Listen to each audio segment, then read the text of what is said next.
আমাদেরও কি সইটা জালি? এই প্রশ্নের জবাব আমি কেন দেব বলুন তো? অন্যায় করবে দল আর তাই দায়ী নেব আমরা কেন?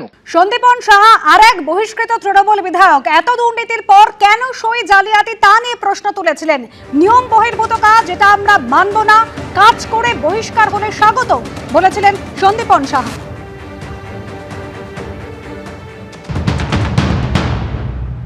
নৈতিকতার জয়।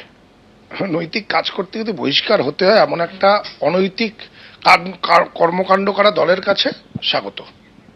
ভালোভাবে নিলাম, খুব ভালোভাবে। এই কাজটাকে নৈতিক কেন মনে করছে?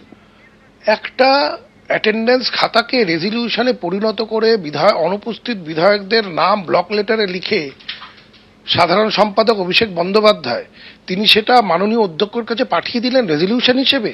এর চেয়ে নিয়ম বহির্ভূত অনৈতিক কাজ হতে পারে কি? এ তো বিধানসভার আইনকে মানবই না, এই সিদ্ধান্ত নিয়েছে। আমরা শপথ নিয়েছি বিধানসভায়, সেই শপথকে রক্ষা করতে হবে।